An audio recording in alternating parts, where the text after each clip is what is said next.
Are live with the Combatcast, episode 139. We keep rolling. What the hell's going on here? Hey, big fights this past weekend. We're going to talk about that because there's a lot to talk about after this weekend. But also, we got a new sponsor. If you didn't hear last week, Game Up. It's official. Chevy, tell them about it. Yeah, it's a hard hydration drink, thirst-quenching adult beverage, so it has alcohol in it.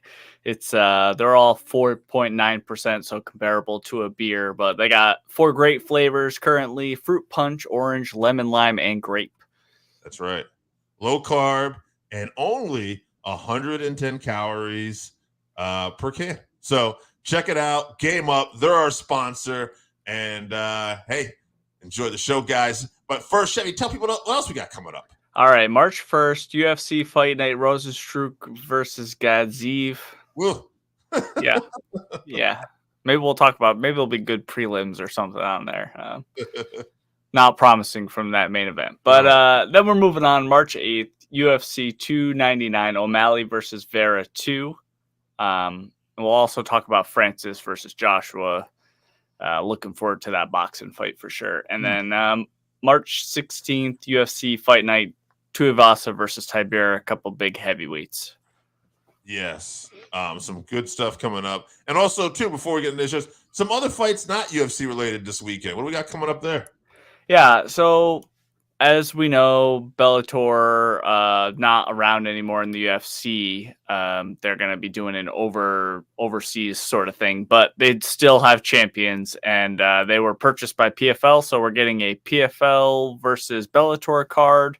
We're not going to go through all the fights, but there are some exciting fights on there. Thiago Santos versus Yoel Romero. You also have Nemkov, Johnny Eblin, Ray Cooper, Ryan Bader, Aaron Pico, AJ McKee, Clay Collard. Bunch of great fighters on there. Good matchups. Clarissa Shields, definitely worth checking out if you want to check it out. I believe it's on ESPN Plus. Yeah. So going to be a great weekend in combat sports this weekend. And, real quick before we get into UFC 298 review, we're going to start off with that this week because that was the big story.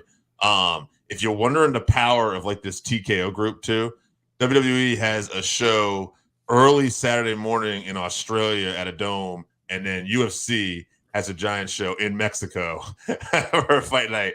So this company, like if you're not a wrestling fan or an MMA fan at all, like you probably don't know, like this is a very powerful company right now. Oh yeah. But anyway, let's talk about it. UFC 298. There was so much happening on this one. A lot of stories coming out of here. I really enjoyed this card. And let's just get right into the first fight, man. Yeah, Anthony Fluffy Hernandez versus Roman Kapilov. Yeah, I believe I picked Hernandez. I think we both picked Hernandez for this.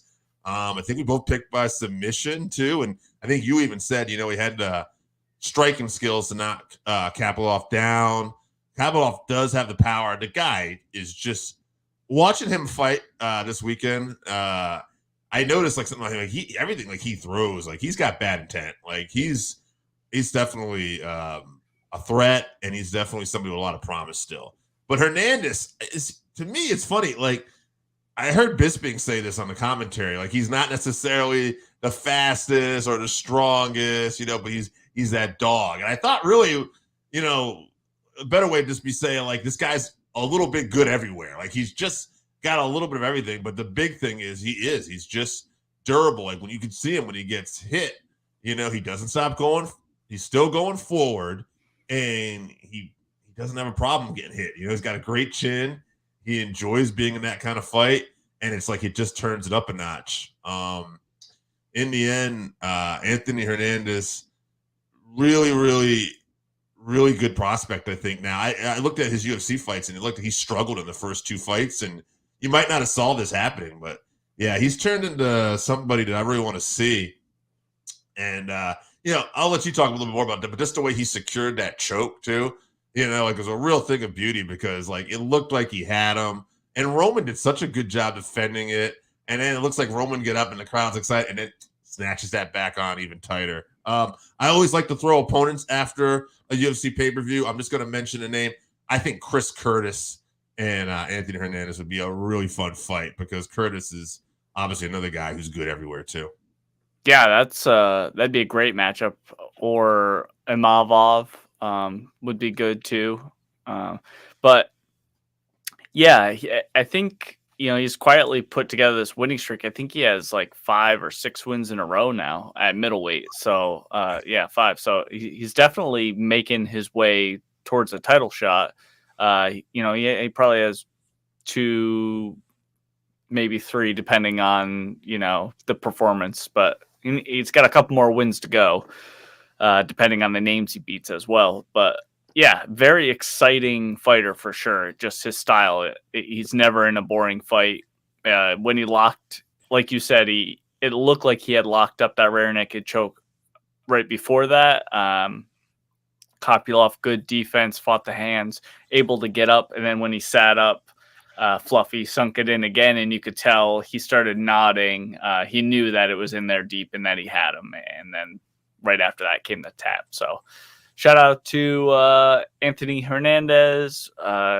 Very exciting prospect coming through the pipe. For sure. All right, let's move on. Merab Dvalishvili versus Henry Cejudo. Man, oh man. So I remember we talked about this, and this is another one we agreed on. We thought Merab would win, and we did talk about, I think, how Cejudo was dangerous, a stylistic, because Cejudo should be able to stop the wrestling and, better striker overall. And if you watch that first round, Cejudo, I thought, got a really good jab in there. And I have to go back to see if Cejudo won that first round or not. But I remember looking comfortable, and I thought, got an interesting fight here. And then, nope, this totally changed. Round 2, it was like a switch just happened.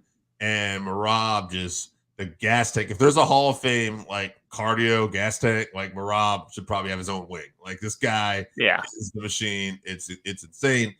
And he just overwhelmed some people. And I just can't remember anybody fans were just into who has this type of style of fight. It helps that he's a charming kind of guy that everybody loves. He's funny online as well. He's funny online. He's just got a real charm about him.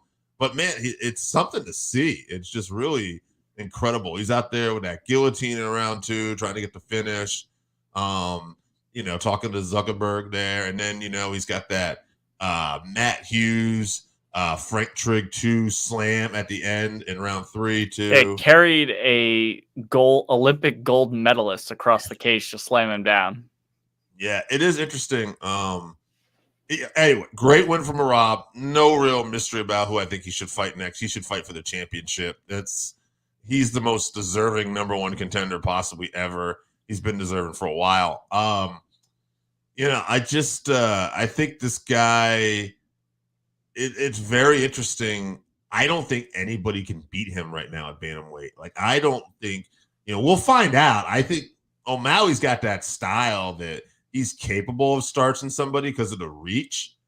But it's going to have to be someone who's going to have to catch him. Like, if nobody catches this guy on the chin coming in, I don't think anybody's beating him, skill to skill right now overall. Like, I don't think anyone can deal with that wrestling, that cardio, and just that constant pressure. I think Vera, who is fighting next for the belt, has a better chance because he has all those explosive strikes, the knees up the middle, the leg kicks.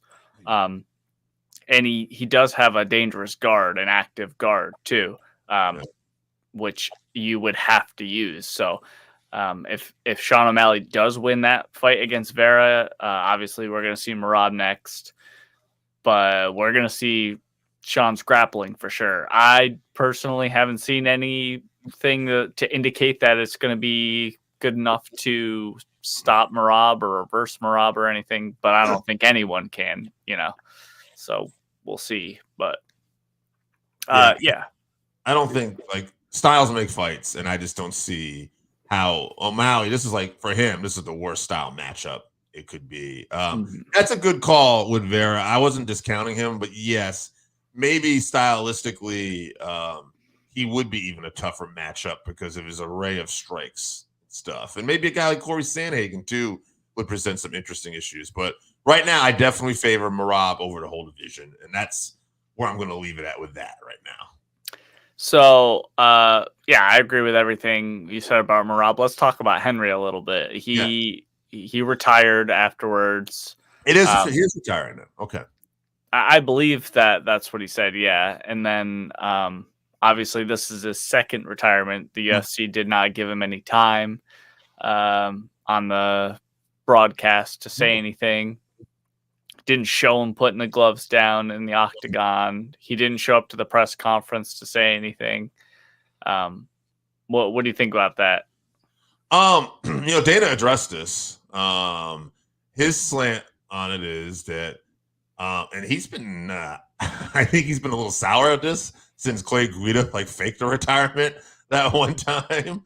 But thanks, Clay, fucking up for everybody. But I think the way he said it was that this was Merab's moment, and Henry retired a couple years ago.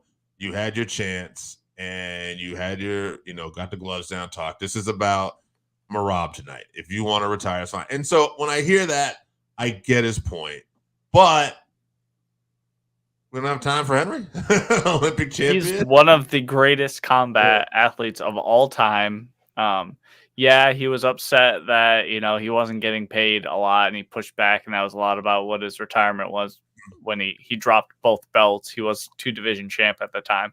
Sure. But I just think it's a little bit disrespectful to not even show him putting the things down, And that has to come straight from Dana. There's not some guy in the production truck saying, "Don't give him any time," Right. This is a Vince McMahon kind of move thing. So that's definitely straight from the top. I don't like it. I'm not the biggest Henry Cejudo fan, but I do respect what he's done on the mats and in the octagon. I think the UFC should as well. But I'll say this. I'll leave it on this. If anybody was ever a victim of UFC being more of a business than a martial arts company, and I'm not saying that it's not both, but if it's Cejudo. Because here was a guy or DJ. Oh, sure. We can throw DJ in there. But I'm just saying, with Cejudo, the multiple division championship and the Olympic gold medal pedigree, you have all that. And at the end of the day, he pulls the power play and says, I'm getting out. They didn't care. And they moved on. And honestly, like you said, I got the respect for him too, but so was the rest. Nothing was going to hold up for him at the end of the day. And it's a little bit of a bummer that Henry and I understand why he did it, but it's a little bit of a bummer now, just the way because everything played out, that he set out some of his prime years for retirement. Because it would have been interesting. I wonder how he feels about that now for sure, because he shows at this point, which we use, he's 37 or something like that. He can still get in there with the top level guys, but obviously he's not up to beating Merab, and the Aljo one was debatable, but if he didn't sit out, I think it was 3 years he sat out, 3 prime years. If he didn't sit out for those, how long would his reign have been? We could be talking about him as the greatest of all time because he didn't do drugs like John Jones, or hit any pregnant women or anything like that. So he did not do that. All right, let's move on. We love Henry. Good luck in retirement. I'm sure we'll see him around the UFC, maybe commentating or on the YouTube or something like that. But good luck to him. All right, let's get into Jeff Neal versus Ian Machado Gary. Not a stylistically, as you would have thought, exciting fight. They kind of shut each other down.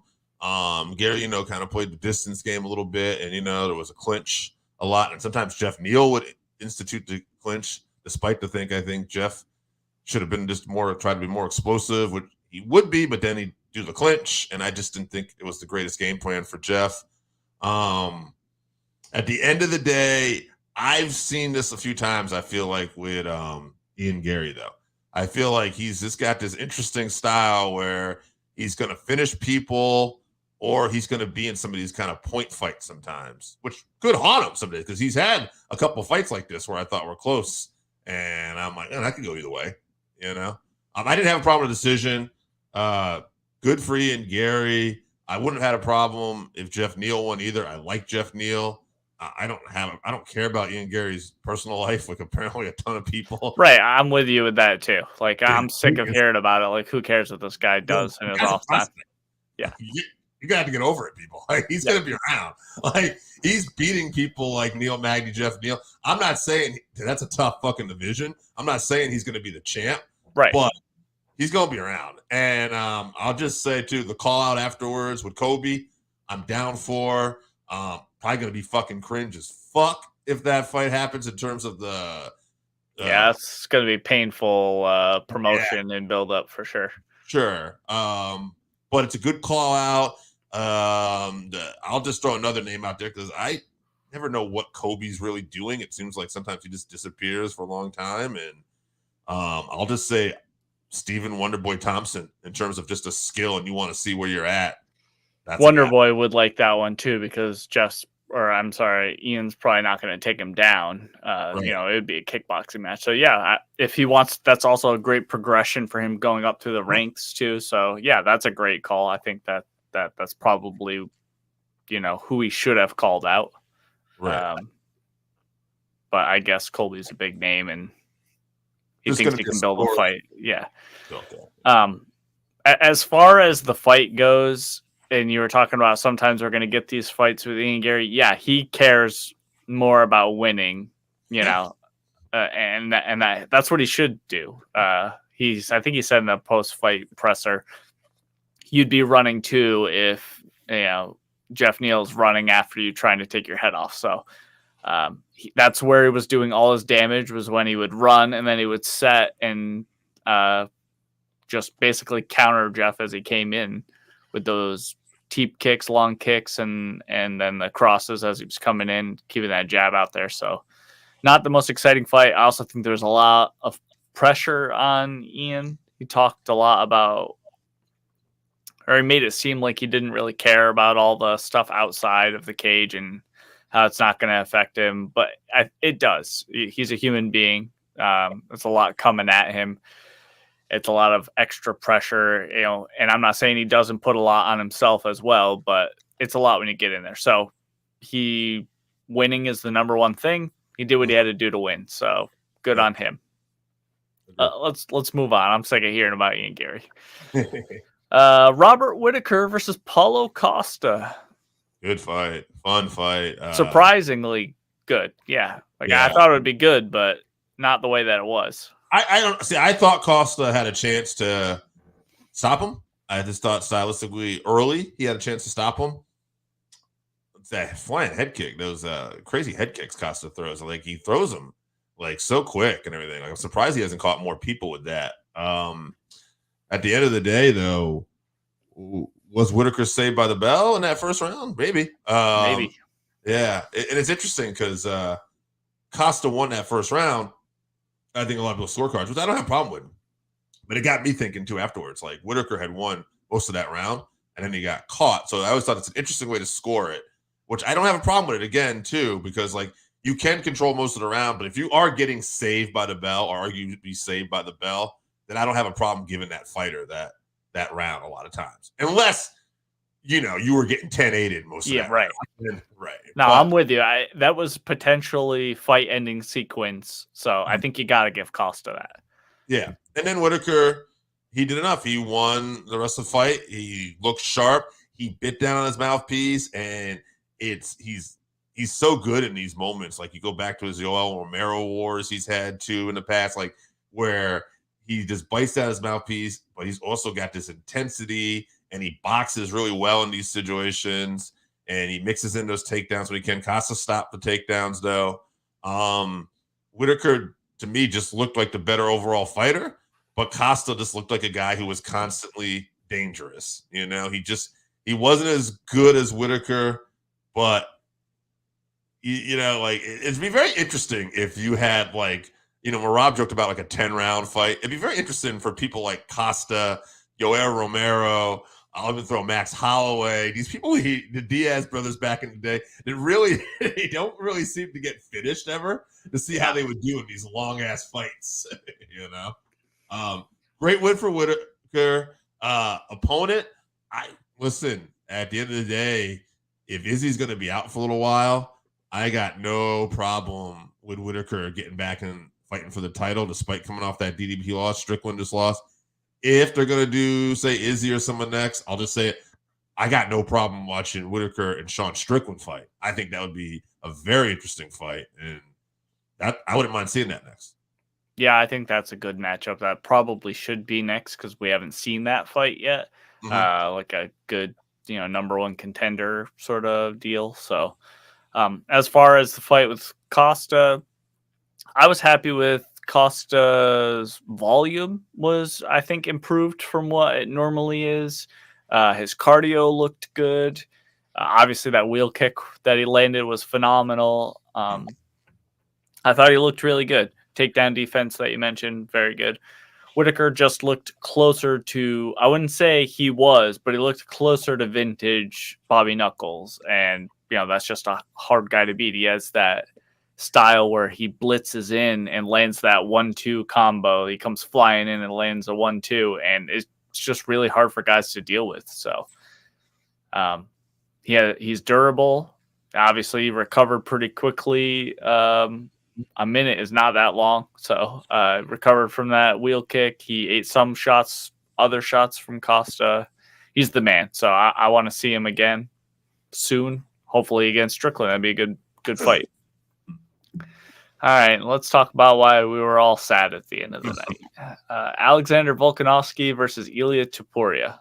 All right, first let's talk about some of the positives. Ilia Topuria, he is new blood in this division, and this division was really needing a shakeup on a certain level. Volk had lapped this division at this point, which is why we love him. Plus, the unfortunate Volk coming in off those 2 losses, that second loss, to Islam, where he took a fight on short notice. We knew it was a possibility. We knew the timing of this was, this is like tough to see Volk coming in this fight. But I will say this, Volk came in, looked like, to me, I had him, I think a lot of people did, winning that first round. He looked good, and then he kind of just got caught, which, again, is just putting up more questions, right? Because now it's like, and by the way, I'm not saying that, when I say questions, I mean just more like, he got caught again, but there's a reason why he got caught. He is a sharpshooter. This guy is, possibly, I don't want to say the best boxer at featherweight because so many great boxers at featherweight. Max Holloway, of course. But I mean, even more than that, Calvin Kattar. But Ilia is like definitely making put a stake here, and he's young and he's hungry and he's got that undefeated confidence, which I know people have mentioned in the past too. Sometimes that can work for you when you don't know defeat. You don't have this. You're not worried. Yeah, it's not even a thought in your mind. So this could be quite a ride for him. There's a stat. I don't know if we had talked about it that I heard this morning before we did this. And I thought it was very interesting because Volk is 35 now. And UFC male fighters, 150 pounds to below, are 0-15 in championship fights. I think 170, it's like 122 or something like that.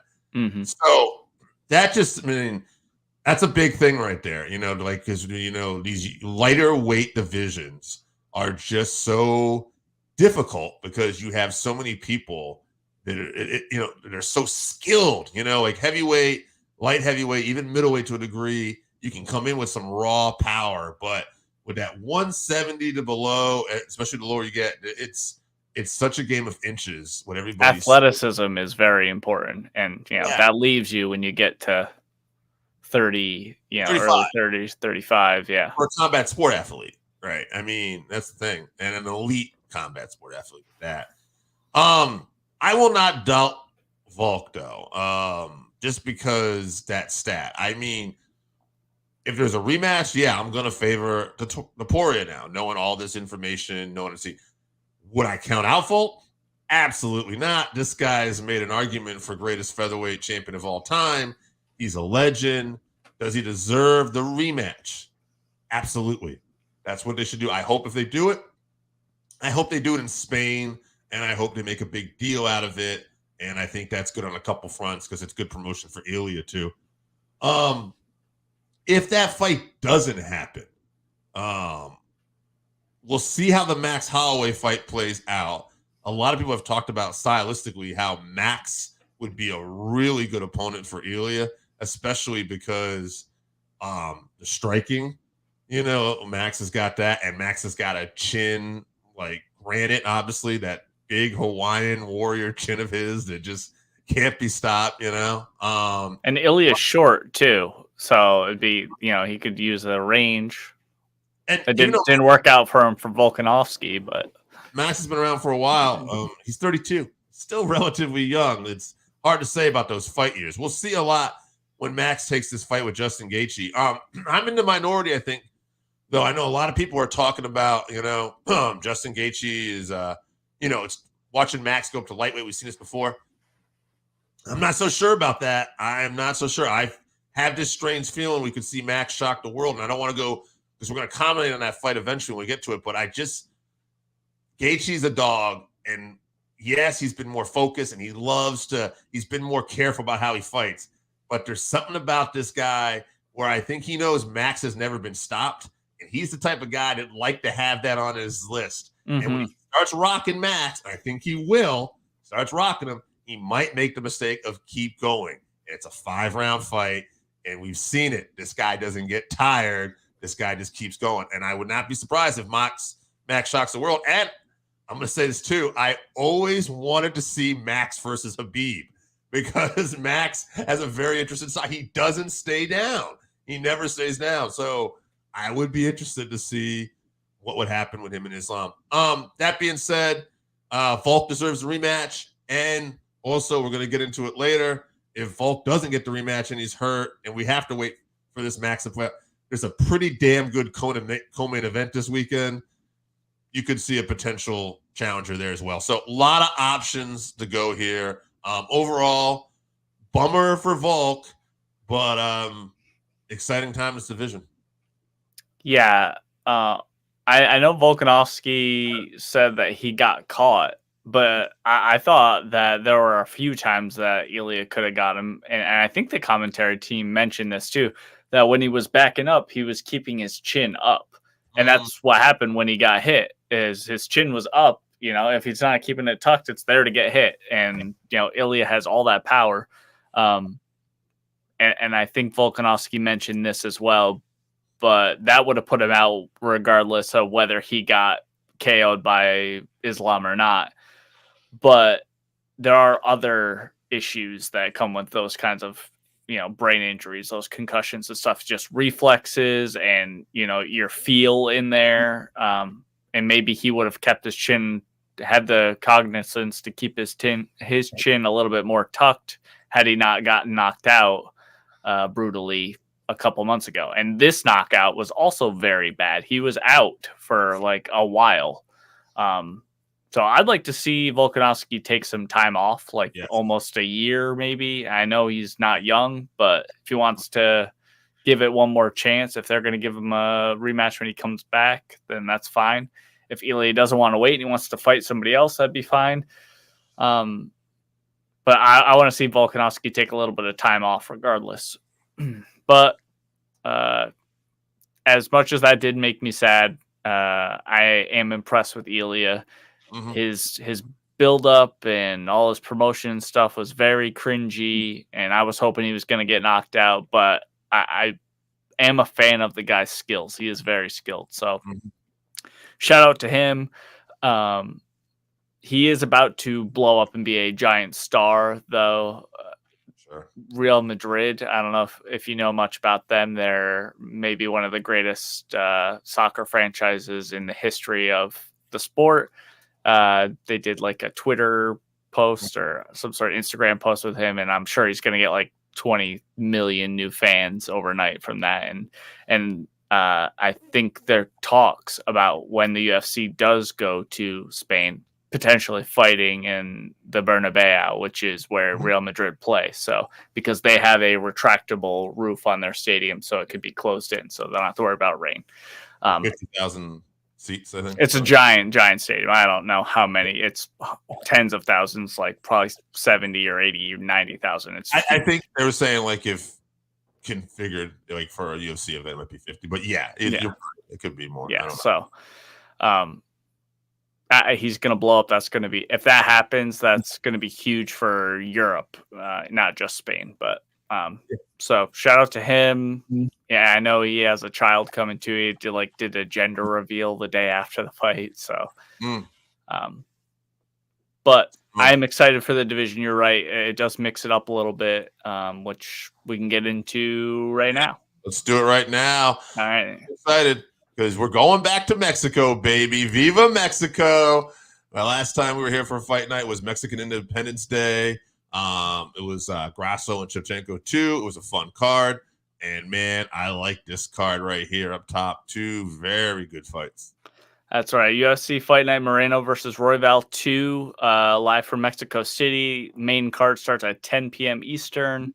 On the undercard, yeah, basically all the South American fighters fighting on this card. But just shout out to Raul Rosas Jr.'s on this card. He's fighting Ricky Turcios. I don't know if you remember him. He was in The Ultimate Fighter, and he was like stomping on the ground and like yelling a bunch of stuff. He was very entertaining to watch. I think it was like the fight with the least amount of punches landed in a fight, but it was still entertaining. So, but let's get into this main card, co-main event: Yair Rodriguez versus Brian Ortega.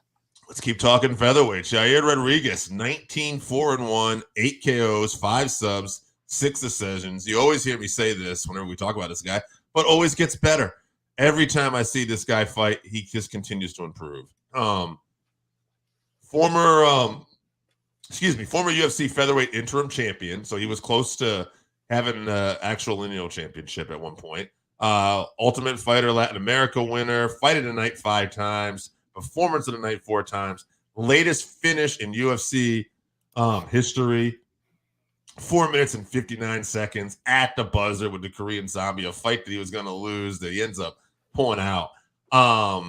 And, you know, it's just, he's got that mentality too. He's someone constantly improving. And Brian Ortega, all right, 15-3-1, 3 KOs, 7 subs, 5 decisions, mentally tough. Another guy that just constantly, I would say, looked like he's improving a little bit. Hit some rough waters this last time. We're going to talk about that in a second. But fight of the night 5 times, performance of the night twice. A guy, like I said, that was improved. If you look at some of Brian's early fights in the UFC, he had to pull come from behind submission victories, and he did. All right, so he's a guy that he takes the fight at a time. He's not one who's going to just get discouraged because he's losing around. That being said, he's a submission guy, but he has one of the nastiest knockouts of all time with Frankie Edgar, a knockout that makes us all sad, but it is vicious. So here's the thing. Again, mentally tough. They're both mentally tough. Brian, the last time these two fought, he had that shoulder injury where he dislocated his shoulder. I think Brian Ortega is not the kind of guy that's going to get in his head about that. Now, people are going to cringe a little bit like this, but hear me out. CM Punk, right, a guy not have the greatest UFC career and in WWE, he's been getting injured a little bit lately, right? And he's been dislocating shoulders and stuff like that. And I heard somebody recently said this. Now, granted, he's much older. He's 47. But guys that get in their 40s that did BJJ for a while and stuff like that start to develop these type of injuries. Brian's younger. Brian's a savage, but he's also done a lot more damn BJJ at the highest level. So kind of a little thing I just want to throw out there in the back of mind if we see this injury pop up again. Hopefully it doesn't. Like me some Brian Ortega. Great fight on paper. I don't know who would have won that last fight, right? Because that freak injury happened so early. Like, it's not going to shock me to see Ortega win. That being said, that injury did happen, and Ortega hasn't had as much fight time in the last few years coming off that. Talking about a game of inches. So I'm going to go with Yair.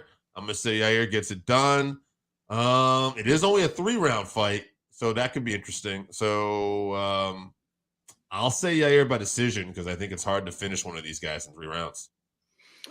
Yeah, Brian lost 3 of his last 4, and he hasn't fought in a year and a half because of that injury. I thought Yair had that armbar basically locked up, so I think Brian was in trouble anyway. I think he was seconds away from having to tap, but we'll never know. So we have no idea what we're going to get from him at this point. He's 32 years old, so he's still in his prime, but this is where he needs to start capitalizing on his time for fights.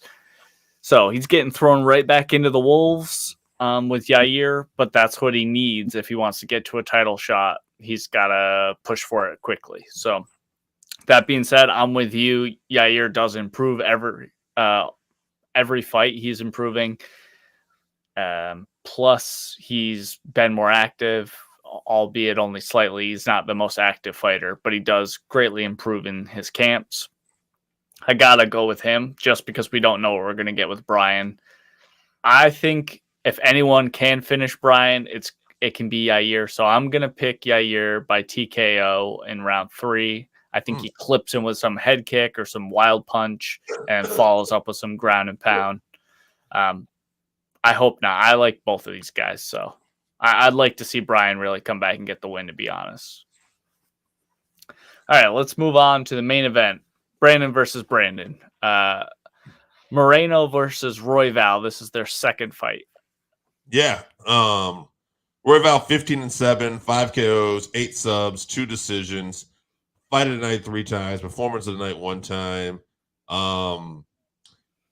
He kind of feels like the third best guy in this division, though. Like he feels like he's one of the best, but he doesn't feel as good as the champ, Pantasia, and he doesn't, to me, feel as good as opponent, Brandon Moreno.